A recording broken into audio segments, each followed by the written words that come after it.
This is the United States presidential motorcade, the most sophisticated mobile protection operation ever devised.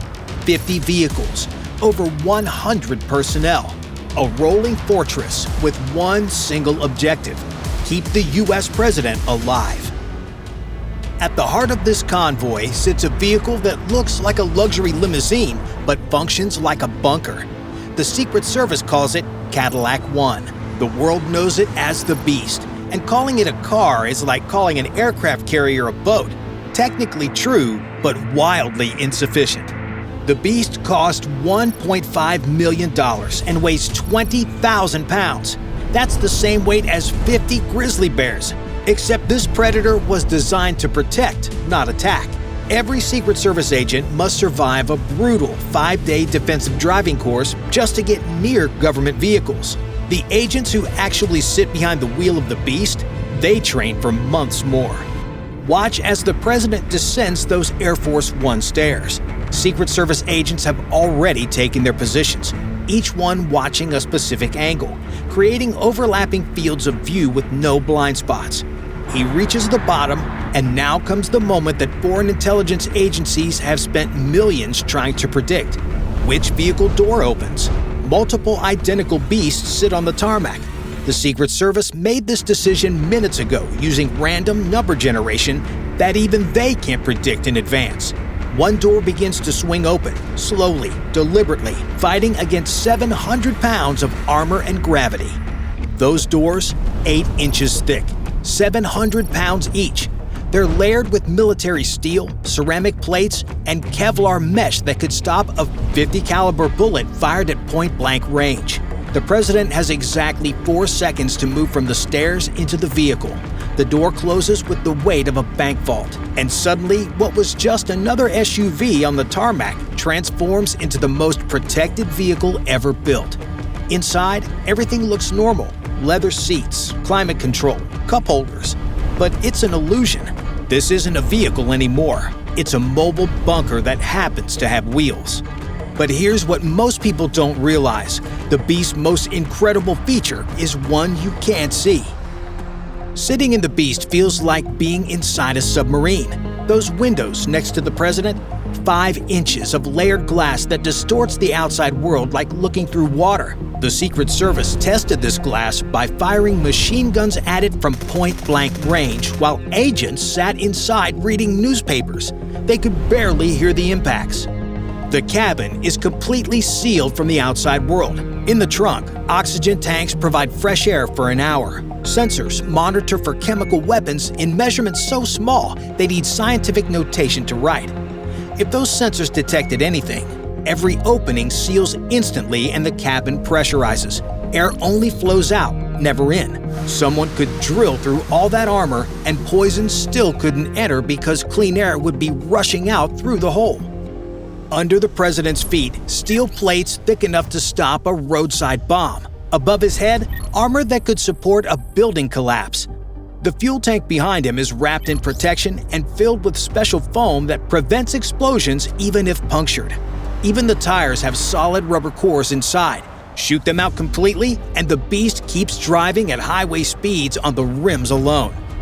As the president adjusts his seatbelt, just a few feet behind him in the following vehicle, the president's doctor carries a briefcase with bags for blood transfusions drawn this morning, trauma equipment sized for the president's body type, medications for his specific conditions. In that same vehicle, a military officer clutches an aluminum briefcase containing communication systems that reach the Pentagon from anywhere on Earth. These two people can never be more than one vehicle length away from the president.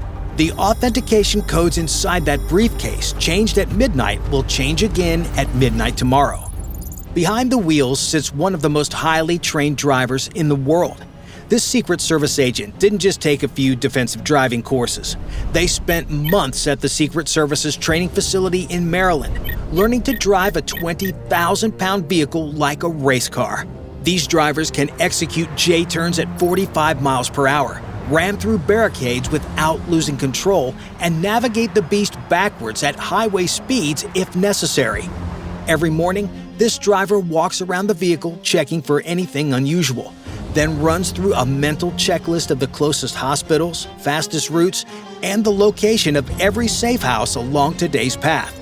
The first 30 seconds of movement are critical. As the beast begins rolling, the driver performs subtle tests that the president never notices: a slight brake check to verify stopping power, a gentle swerve to confirm steering response.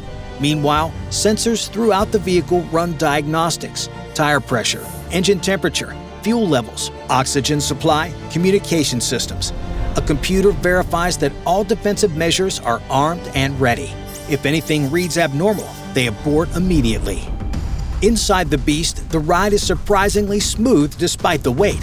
The suspension system, designed for a vehicle 1/4 this heavy, has been completely rebuilt with components from military vehicles. The engine, a 6.6-liter Duramax V8 turbo diesel engine that produces massive torque, makes the Beast feel sluggish at first, but once moving, momentum keeps it rolling like a freight train.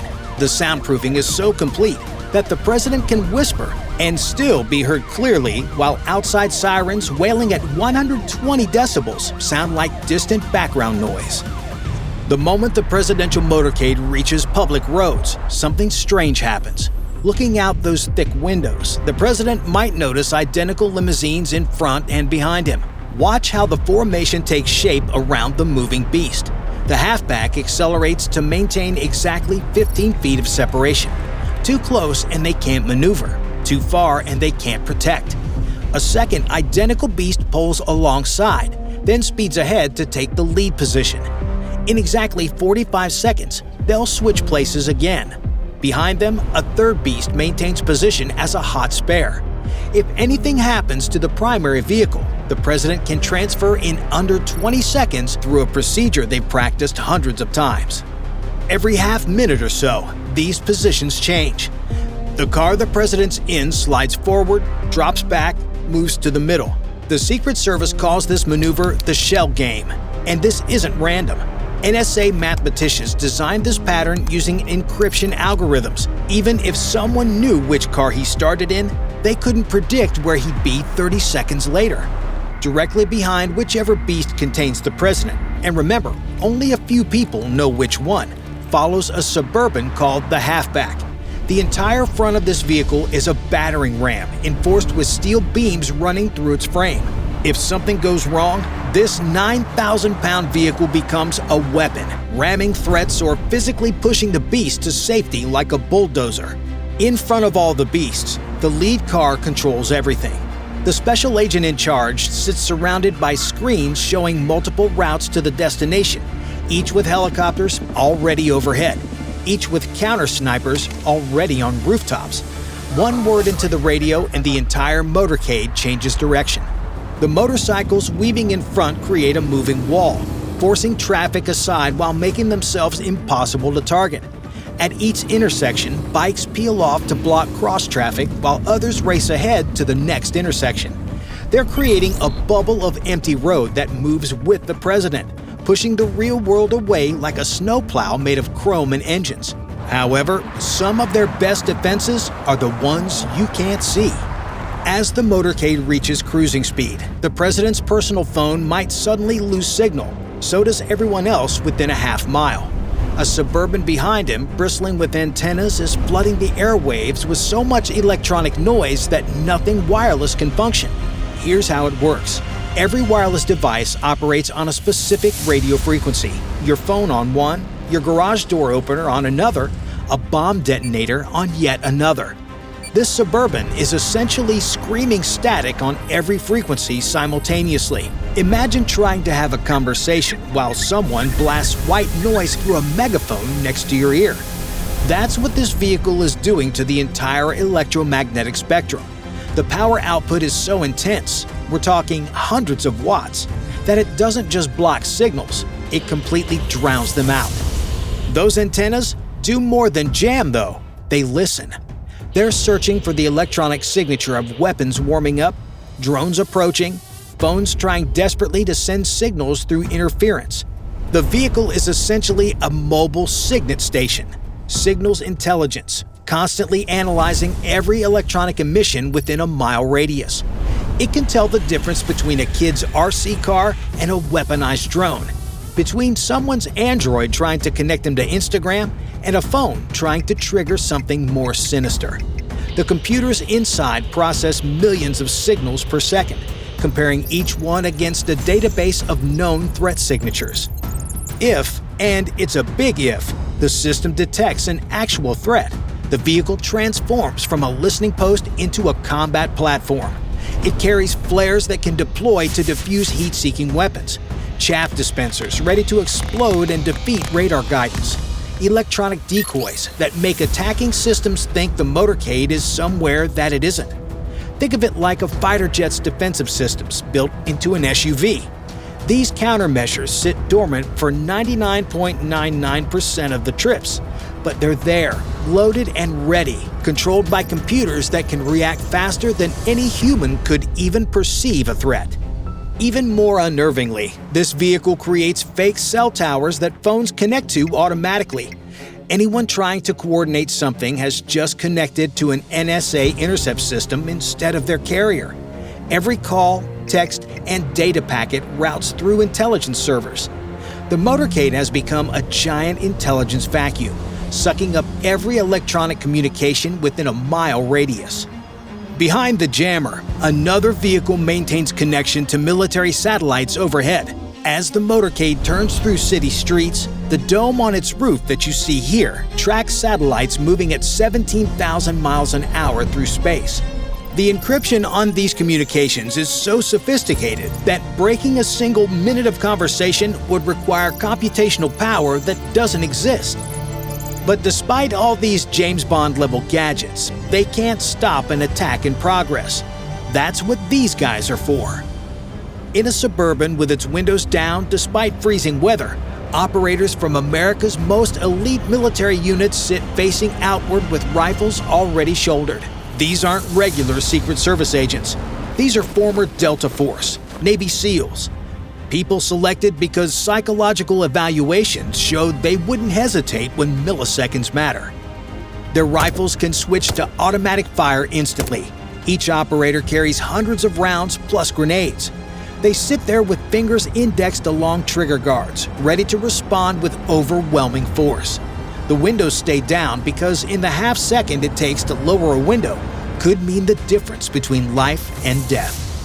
Behind the Cat vehicle comes a convoy of support vehicles most people never notice. The White House Communications Agency van follows with technicians who ensure the president can reach anyone, anywhere, instantly. If every satellite failed and every cell tower fell, they have backup systems using technology so classified it won't be declassified for decades.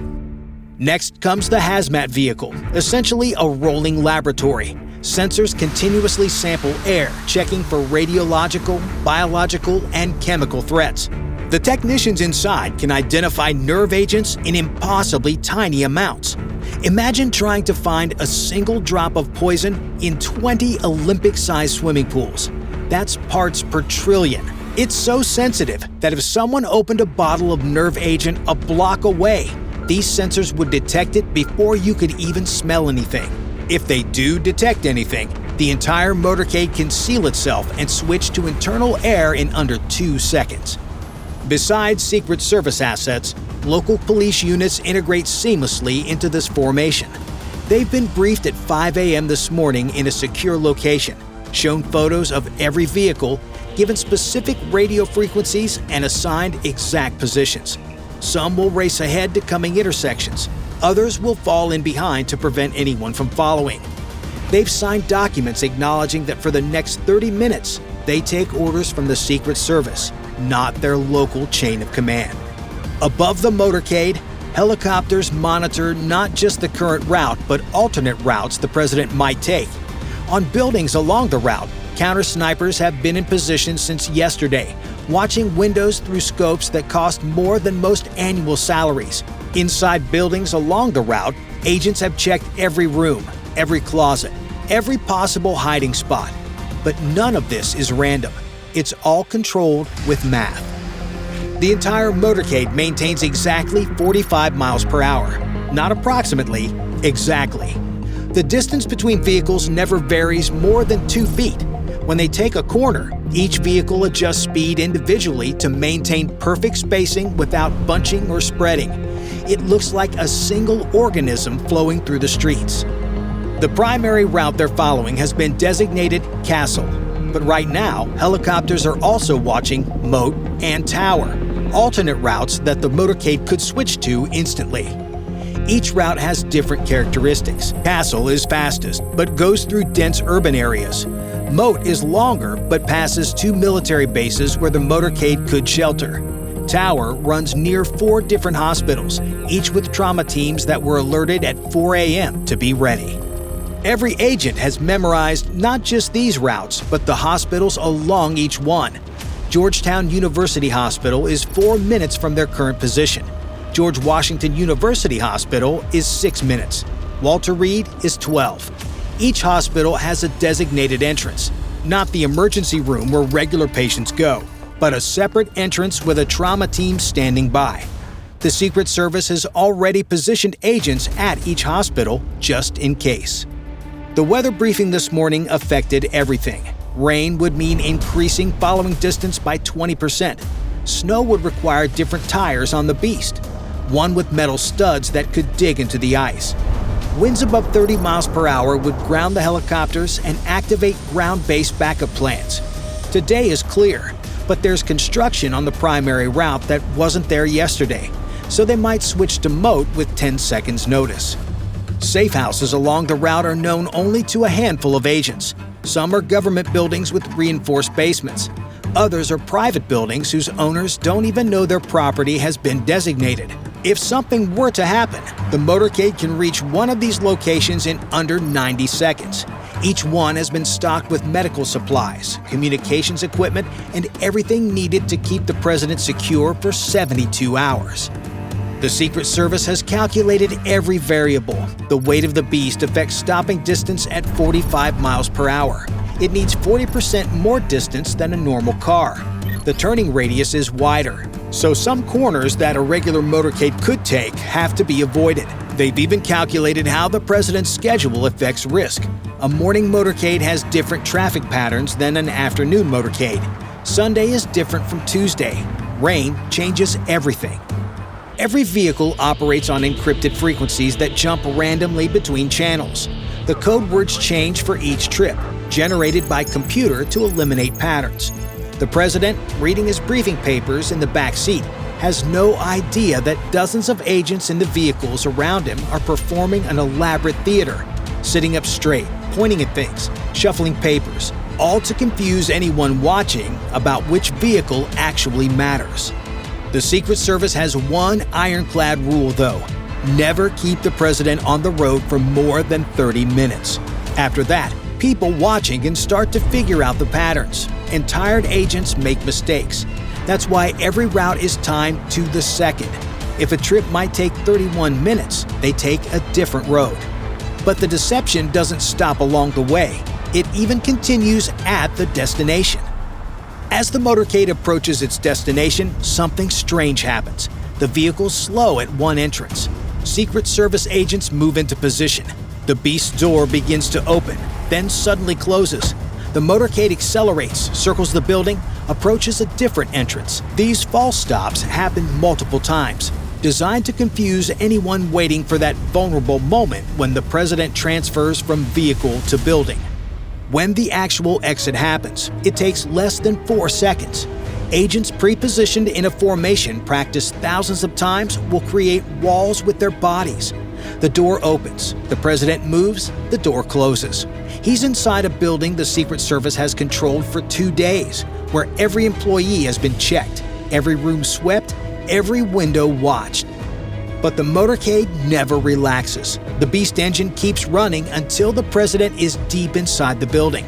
Another Beast has already positioned itself at its eventual exit point. Some vehicles peel off to predetermined positions while others maintain a perimeter. The operators in the Cat vehicle keep their windows down and rifles ready, because the return journey is just as dangerous as the arrival. Bye for now.